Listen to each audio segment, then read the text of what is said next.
কোনো চিকিৎসক এখন আর থাকতে পারি নাই। একদিন ছাত্র ছিলাম, কিন্তু তারপরে আমি পরিবারের সদস্য। আমি জানি যে কেউ নিজের ঘরে কখনো অতিথি হয় না, বাট আমি সৌভাগ্যক্রমে আমার নিজের ঘরেই আজকে অতিথি। এই জন্য আল্লাহ তাআলার শুকরিয়া আদায় করছি, আলহামদুলিল্লাহ। পবিত্র এই রমজান মাস আল্লাহ তাআলা সুনির্দিষ্ট একটা লক্ষ্য হাসিলের জন্যই মুমিনদেরকে উপহার দিয়েছেন। আমি যে আয়াতটি তেলাওয়াত করেছি, আল্লাহ তাআলা এখানে স্পষ্টভাবে বলছেন, ও বিশ্বাসীরা, তোমরা যারা আমার উপর বিশ্বাস এনেছ,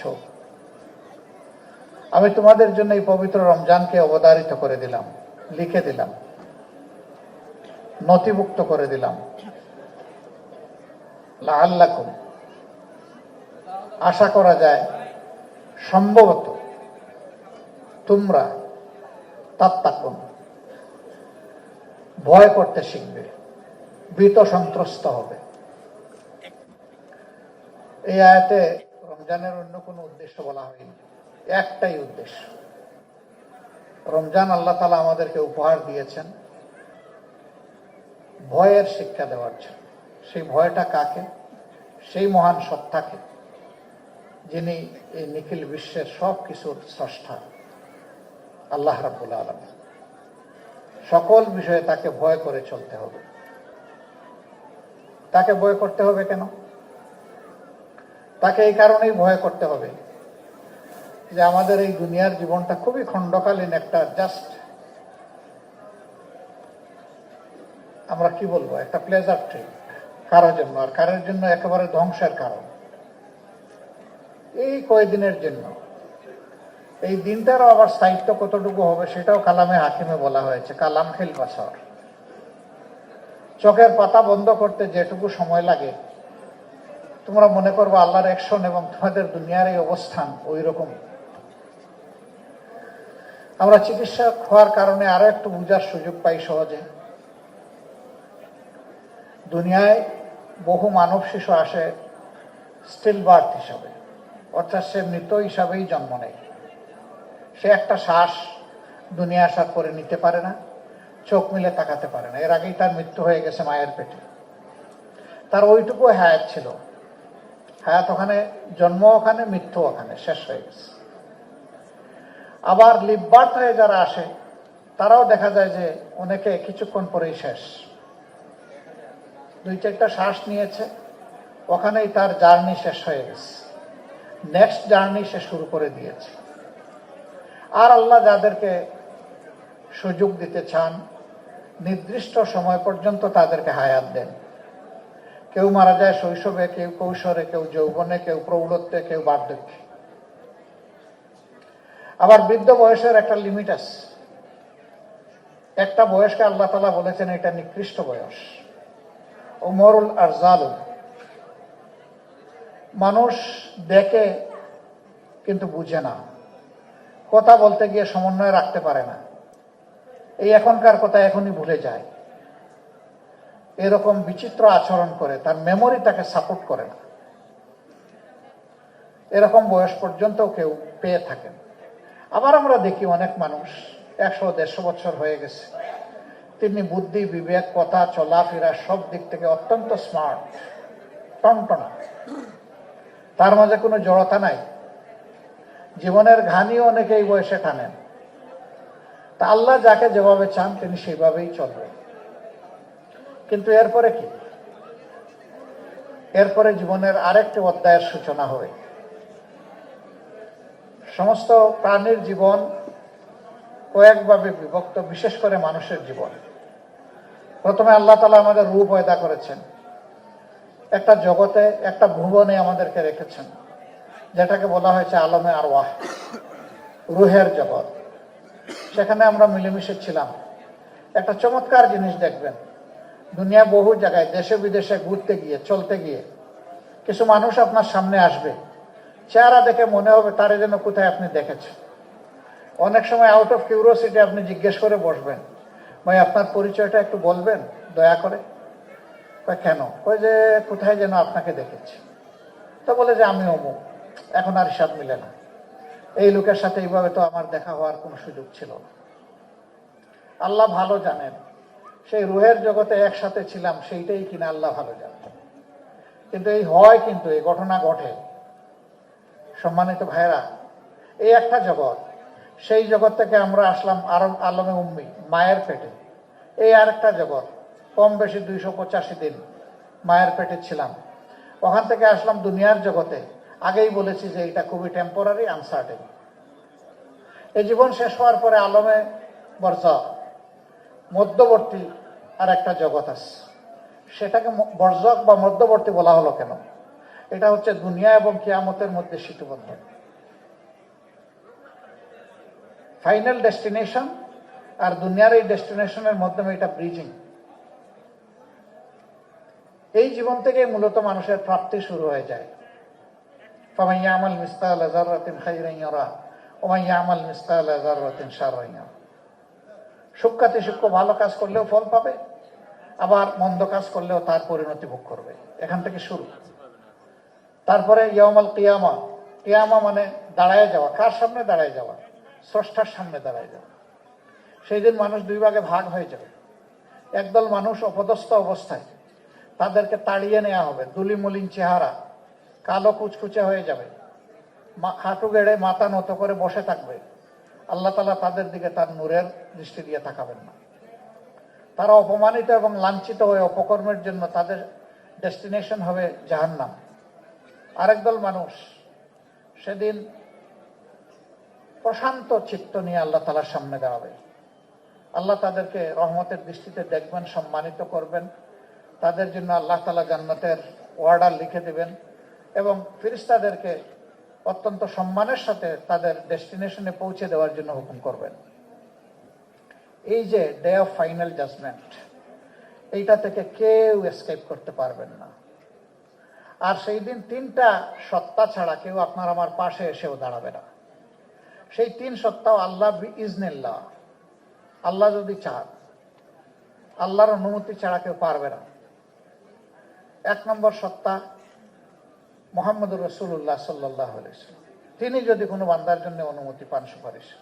2 নম্বর আল্লাহর কোরআন, 3 নম্বর এই রোজা। এই তিনটা জিনিস মানুষের জন্য সেদিন আল্লাহর দরবারে সুপারিশ করার সুযোগ পাবে। এই রোজা বড় নিয়ামত ভরা আমল। আল্লাহ তাআলা এই রোজার মাধ্যমে আল্লাহকে ভয় করার যে সবক আমাদেরকে দিতে চান, আমরা যেন এটা হাসিল করতে পারি।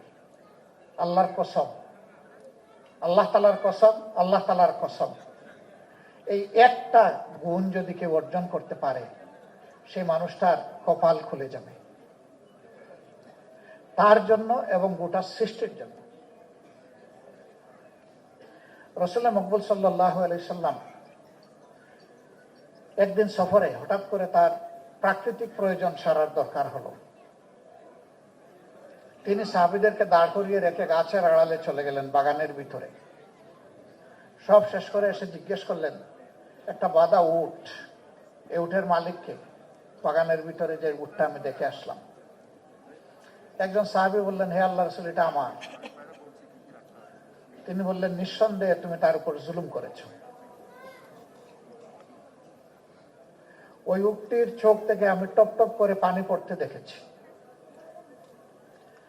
তার চামড়া এবং হাড্ডির মাঝখানে কিছু নেই, চামড়াটা হাড্ডির সাথে লেগে গেছে। তার মানে হচ্ছে এই অবুজ প্রাণীটাকে তুমি পর্যাপ্ত বিশ্রাম এবং খাবার কোনোটাই দাও না। তুমি মনে রাখবা, তার জন্য হাসরে আল্লাহর দরবারে তুমি বিপদে পড়ে যাবা।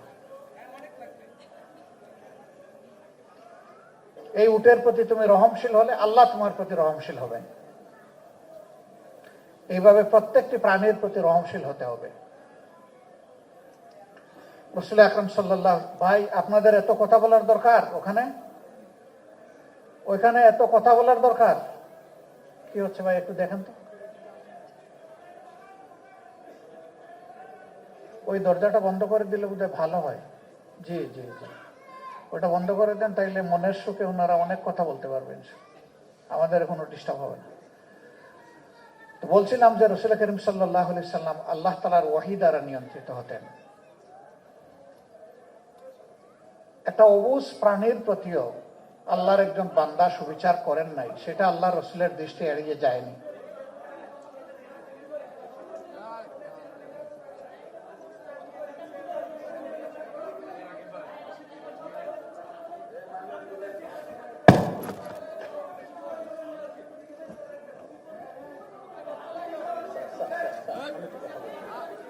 আচ্ছা ভাই, এই যে এই সাংবাদিক বন্ধুরা, এই বান্না তুমি চলে আসো, তুমি আর পারবা না ওইটা ঠান্ডা করতে, তুমি চলে আসো।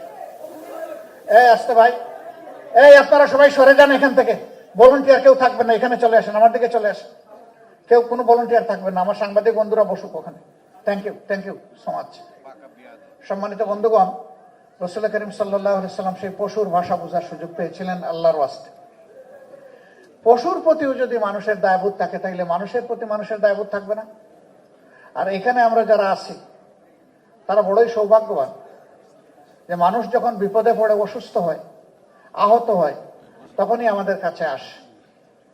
আসার পরে যে মানুষটা আমাদের কাছ থেকে শান্তি পাবে, আরাম পাবে, সিনসিয়ার ট্রিটমেন্ট পাবে, ও মুখ দিয়ে বলুক না বলুক, সেই মানুষের দোয়া আপনি পাবেন আলহামদুলিল্লাহ। আমরা সেই মানবিক জায়গাটা তৈরি করতে পারি কিনা? আল্লাহ আমাদেরকে যে বিবেক দিয়েছেন, সেই বিবেক অনুযায়ী আমরা দুনিয়ার সামনে একটা মডেল উপস্থাপন করতে পারি কিনা? ওয়েস্টার্ন বিশ্বে আমি এই কথাটা বারবার বলেছি, তারা বলে doctors next to the God. Allah তাআলা জীবন দেন আর ডাক্তার আমার জীবনটাকে সুস্থ রাখে। তারা দুইটা জায়গায় গেলে নিজেকে নিরাপদ মনে করে, একটা হাসপাতাল আর একটা পুলিশ। আমরা আমাদের জায়গাটা সুন্দর করতে পারি কিনা? বিবেক অনুযায়ী চলতে পারি কিনা? আল্লাহকে ভয় করে চলতে পারি কিনা? হাসরের দিন কিছু মানুষকে আল্লাহ আটকায় দিবেন, বললেন ওরে বান্দা, তুমি তো অনেক নেকি করে এসেছো, কিন্তু আমার একটা হক তুমি আদায় করো নাই। আল্লাহ বলবেন সেই হকটা কি? আল্লাহকে এই বান্দা জিজ্ঞেস করবে, হে আল্লাহ সেই হকটা কি আমার উপর আপনার? বলবেন যে আমি অসুস্থ হয়ে তোমার কাছে গিয়েছিলাম, তুমি মন ভরে সেদিন আমার সেবাটা করো নাই। বান্দা চমকে যাবে, হে আল্লাহ আপনি কেমনে অসুস্থ হবেন আর আমি কেমনে সেবা করবো? বলে হ্যাঁ আমি না তো, আমারই একটা বান্দা অথবা বান্দি তোমার কাছে অসুস্থ হয়ে গিয়েছিল, তুমি তার সেবা করলেই আমার সেবা করা হতো, তুমি সেদিন যেহেতু তার সেবা করো নাই, আমার হকও তুমি আদায় করো নাই, আমরা আটকা পড়ে যাব। সম্মানিত ভাই বোনেরা, এই জায়গাটায় আমি অনুরোধ করব যে স্বচ্ছতা, বিবেকবোধ, দায়বোধ এবং দরদ নিয়েই যদি আমরা মানুষের প্রতি চিকিৎসার হারটা বাড়িয়ে দিই, আল্লাহ তাআলা দুনিয়ায়ও আমাদেরকে সম্মানিত করবেন, আখিরাতেও সম্মানিত করবেন।